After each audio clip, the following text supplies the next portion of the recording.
जय हिंद प्यारे बच्चों, स्वागत है आपका खान स्मार्ट क्लास में। मैं महक खान सर आप लोगों को क्लास 12 की केमिस्ट्री पढ़ा रहा हूं। क्लास 12 की केमिस्ट्री में अभी तक मैंने वाष्पदाब को खूब अच्छी तरीके से बताया, फिर वाष्पदाब के अवनमन को उन्नयन को बताया, अवनमन को बताया, अवनमन के बाद उन्नयन को बताने चल रहा हूं। उन्नयन को बता दिया, उन्नयन की गणना कैसे करेंगे, क्वथनांक में उन्नयन की गणना कैसे करेंगे इसके बारे में बताने चल रहा हूं। इसके पहले वाले वीडियो को मैंने खूब अच्छी तरीके से समझ लिया, खूब मजा आया, कहीं पर भी कोई चीज छोड़ा नहीं। अब इस वाले वीडियो में केवल गणना करना होगा, इसके आगे वाली पार्ट तो इस तरह हमारा एक एक पार्ट समझने के लिए बहुत ही मजबूत करेगी। ठीक है ना। आइए हम देखते हैं अगला हमारी हेडिंग क्या है, क्वथनांक में उन्नयन की गणना। ये जो बॉइलिंग पॉइंट होती है ये आखिर क्वथनांक होती क्या है, मैंने पिछले लेक्चर में बता दिया था। ये उसी क्वथनांक उसी बॉइलिंग की अब कैलकुलेशन करना है, कैलकुलेशन ऑफ बॉइलिंग पॉइंट। अब उसी उबलने उबाल की गणना करनी है। कहते हैं, देखो देहाती भाषा में कहते हैं तुम्हारी बेटवा बहुत उबाल हो रही है, अब जितनी तुम्हारी उबाल है खत्म कर दूंगा। तो कहीं ना कहीं इसका प्रयोग हुआ होगा ना, तभी तो आज यहाँ कहते हैं। तो वही उबाल की गणना करनी है, कैसे क्या हो रही है। ठीक है ना। तो ध्यान देना, इस लेक्चर को पिछले वीडियो में समझा दिया था। अभी वही चीज है, जब शुद्ध विलायक में कोई अवाष्पशील विलेय पदार्थ मिलाया जाता है तो विलायक का वाष्प दाब कम हो जाता है। इसके कारण विलयन का क्वथनांक बढ़ जाता है। इसी बढ़े हुए तापमान को क्वथनांक में उन्नयन कहते हैं। एक बार है करो, उन्नयन डेल्टा टीवी कहते हैं। ठीक है ना।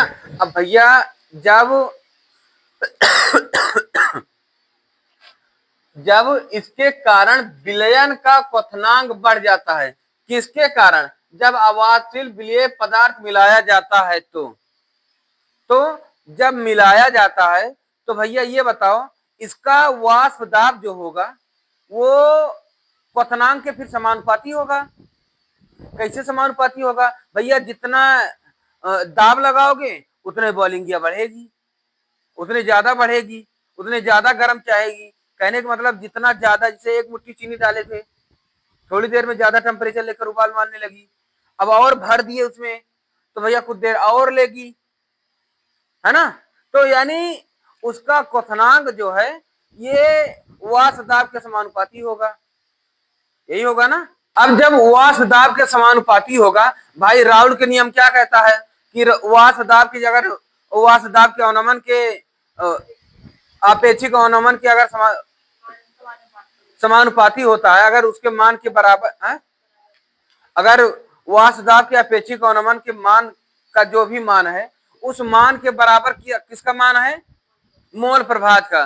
तो जब अगर हमारा वाष्प दाब के समानुपाती होता है तो मोल प्रभाज के भी समानुपाती होगा, है ना। यही तो होगा भाई, जब हमारा डेल्टा टीवी समानुपाती होगा पी के तो डेल्टा टीबी समानुपाती होगा जाई के, क्योंकि राउल का नियम कहता है भैया दोनों बराबर हैं, है ना, दोनों का मान बराबर है। तो और तनु विलयन अगर हो जाएगी, अगर हमारा डाइलेट सोल्यूशन हो जाएगा तब उसके लिए डाइलेट के लिए क्या होगा, तनु विलयन के लिए मोललता भी समानुपाती होगी। भाई तनु विलयन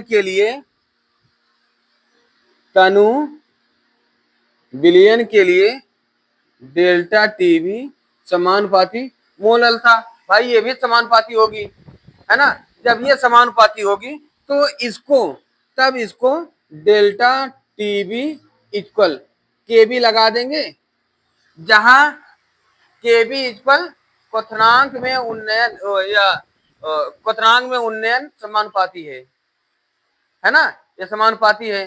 फिर इसके बाद अब यम बराबर, हम पिछले लेक्चर में पढ़ चुके हैं कि यम बराबर मोललता बराबर क्या होती है, बस वही मान रख के हम यहाँ रख देंगे और फिर हमारा यही कैलकुलेशन था, यही हमें निकालना था।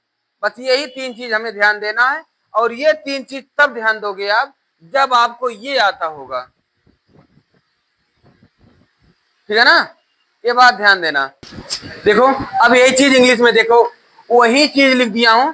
क्या कह रहा है, जब शुद्ध विलायक में कोई अवाष्पशील विलेय पदार्थ मिलाया जाता है, अवाष्पशील, व्हेन नॉन अवाष्पशील, non volatile, when non volatile solute is added to a pure solvent, मिलाया जाता है, the vapour pressure of solvent, तो विलायक का वाष्प दाब, वेपर प्रेशर ऑफ सॉल्वेंट, वाष्प दाब वेपर प्रेशर ना, और तब और विलायक का solvent, vapour pressure of solvent is decreases, क्या होता है, कम हो जाता है, डिक्रीज हो जाता है, कम हो जाता है ना।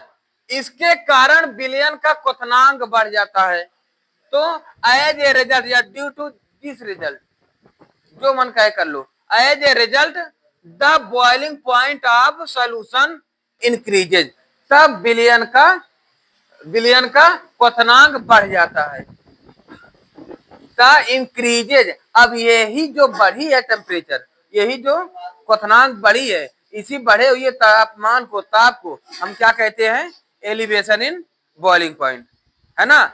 If in this condition the temperature is directly proportional to the vapour pressure, clear, and the directly proportional to the vapour pressure as so as Raoult नियम, as so as Raoult नियम, vapor pressure is also equal to the mole fraction, then boiling point, then elevation in boiling point is directly proportional to mole fraction, the as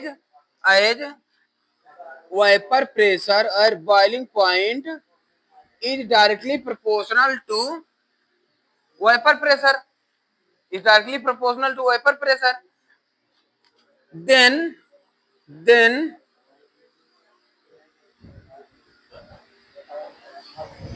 vapor pressure is also equal to the mole fraction, value of mole fraction, you know that better, है ना। then oh sorry,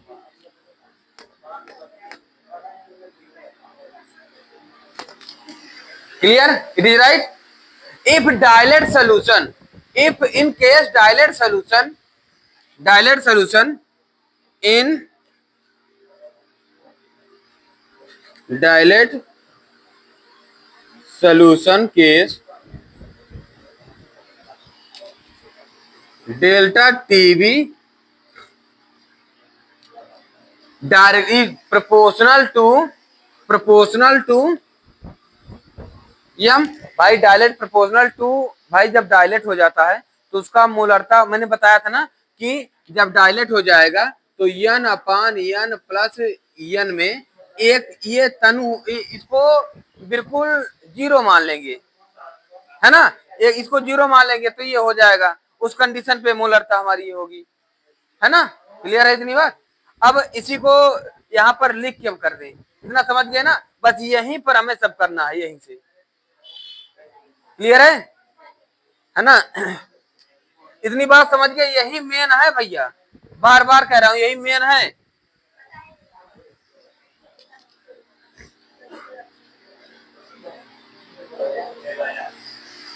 समझ गए भैया, समझ गए, अरे ठीक है, समझ गए कि नहीं, है ना। तो बस यहां पर लिख लो,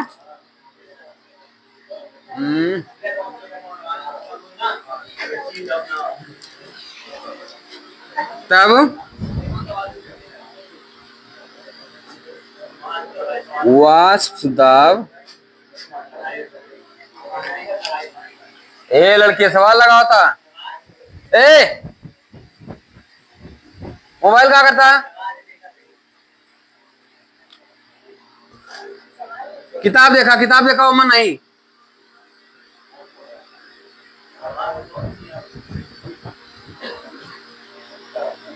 तब क्वथनांक, तब क्वथनांक में उन्नयन, तब क्वथनांक में उन्नयन, तब क्वथनांक में उन्नयन वाष्प दाब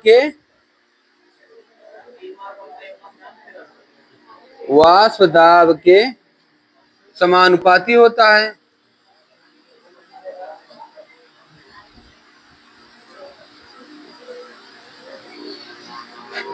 अर्थात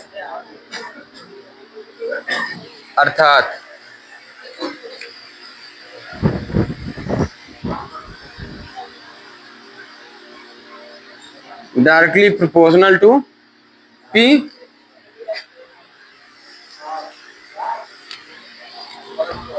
तथा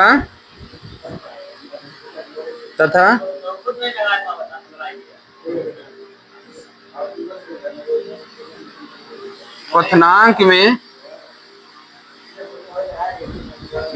उन्नयन। जब भाई राउल के नियम के अनुसार मैंने बताया, जब वाष्प दाब के समानुपाती होगा तो मोल फ्रैक्शन के भी समानुपाती होगा, है ना, प्रोपोर्शनल होगा। तब क्वथनांक में उन्नयन मोल प्रभाज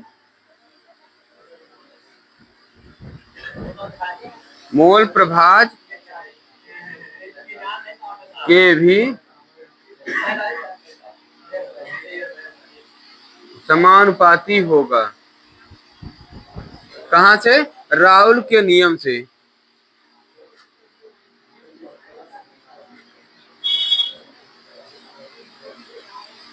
राउल के नियम से अर्थात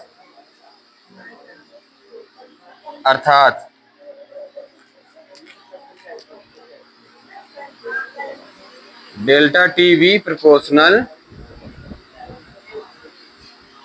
जाए।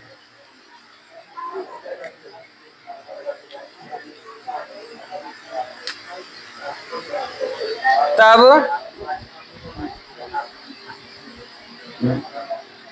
जब टन बिलियन है तो जब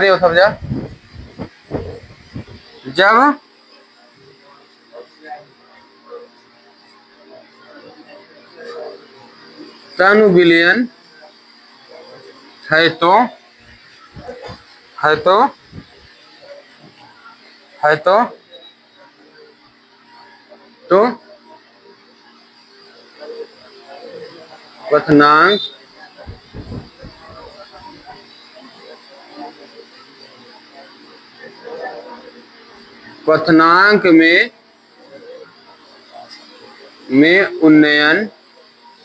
क्वथनांक में उन्नयन मोललता के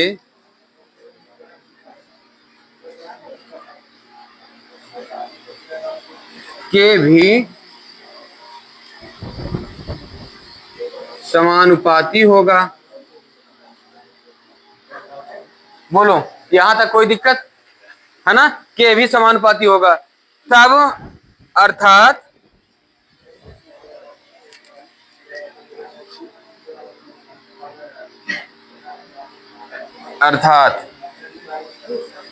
delta T B directly proportional to M. बोलो भैया, यहां तक कोई किसी को दिक्कत? हाँ, सारी चीज एग्जैक्टली समझ में आ गई है ना, पूरी तरह ना भैया, है ना? अब देख लो यहां से, then elevation in boiling point is proportional to the vapour pressure. Elevation in boiling point is proportional to the vapour pressure, that is delta TB proportional P, so that for Raoult's law the elevation in boiling point is also proportional to the mole fraction। Clear भाई? जब वाष्प दाब के समानुपाती है तो इसके भी होगा, है ना, also proportional to mole fraction, है ना, यही होगा। तो बस यही कर दिया। when dilute solution then boiling point is also proportional to molarity। Clear? That is delta TV proportional M. यहां तक क्लियर है। अब इसको हटाएंगे तो भाई बराबर लगाएंगे तो एक कांस्टेंट लिखेंगे, है ना। तो डेल्टा टीबी इक्वल केवी एम, इक्वेशन नंबर फर्स्ट। बोलो यहां तक कोई दिक्कत है ना, यहां तक सब समझ में आ गई ना। तो यहां या लिख दे जहां केवी इक्वल, या लास्ट में लिख दे, यही लिख दे जहां केवी इक्वल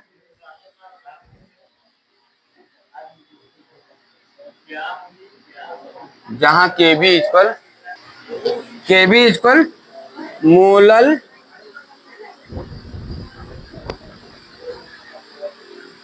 उन्नयन स्थिरांक। क्लियर है।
देखिए अब वही चीज लिख दिया हूं समीकरण एक से, क्या यदि m इक्वल 1 kg पर मोल हो तो डेल्टा टीवी इक्वल केबी हो जाएगी, है ना। तब इसका केबी की परिभाषा क्या होगी, केबी यदि 1 किलोग्राम, भाई 1 किलोग्राम मोल में अगर 1 मोल में अगर कोई शुद्ध या 1 मोल घोला जाए तो उसके क्वथनांक में होने वाली वृद्धि को ही हम उस विलायक का मोलल उन्नयन स्थिरांक कहते हैं। तो यानी कहने का मतलब है कि यदि अब अगर यम इक्वल 1 रखते हो तो इस पे यम इक्वल 1 रखते हो तो क्या होगा, इसका परिभाषा यम यदि 1 किलोग्राम विलायक में किसी अवाशशील विलेय का 1 मोल घोला जाए तो उसके क्वथनांक में होने वाली वृद्धि को ही उस विलायक का मोलल उन्नयन स्थिरांक केबी कहते हैं। क्लियर है, केबी कहते हैं। The elevation in boiling point when 1 mole of non-volatile solute is dissolved in 1 kg solvent, 1 kilogram विलायक में solvent is called molal elevation constant. ठीक है ना, समझ गए।